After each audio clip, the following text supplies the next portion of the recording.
As more than 100,000 people sit on the transplant waiting list across the United States, one green country teenager, this one here, can finally mark his name off that list thanks to a generous donation. Thanks so much for joining us tonight at 6. I'm Naomi Kitt. TJ is off tonight. I first introduced you to Logan Thaxton back in January of this year, just days before he started dialysis. Now, 7 months later, he has a new lease on life and a new kidney.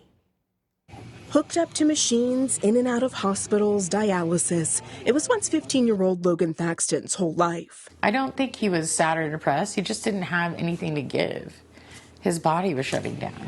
But now, everything is different, and it's all because of Hannah Noyes Barnes. I'm of the belief if you can help, you always should, no matter what. I sat down with her and Logan's mom, Nakia Barbie, more than 10 weeks after the surgery that changed the teen's life. I thought it was the most selfless, most incredible thing I've ever seen anyone do. When Hannah saw this email from Grand Mental Health in January, she didn't know Nakia or her son Logan. That email linked to the story I did with Logan's mom the night before, highlighting his desperate need for a kidney. Hannah and Nakia both worked at Grand, but had never met.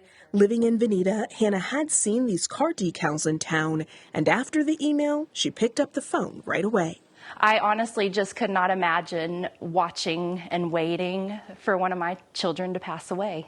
I feel like if I can, I will. And yeah, so that's what drove me to do it. From that first phone call in January to 10 weeks of a 25-pound weight loss to qualify for the surgery, then countless tests, and finally, a kidney donation, Hannah says was a transformative experience. It was honestly the biggest privilege, I think, of my life. Nakia told me she finally has her son back. He's been feeling feisty and sassy. He's feeling great. When's the last time you would say that you have seen him in this way?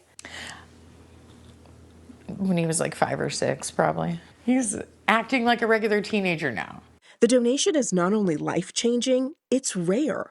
An altruistic donor who gives to a stranger. NPR says it only happens 300 to 400 times a year in the U.S. It's the most selfless act of kindness, right? Dr. Narendra Butula is Logan's transplant surgeon. He says living donors speed up wait times for what could be a years-long process to get an organ from a deceased donor and provide higher quality organ donations, which typically last longer. Given the sheer amount of demand, living donor plays a powerful role in limiting that time they spend on dialysis. Nakia says it's a gift she'll never be able to repay. You just gave my son a chance at a normal life.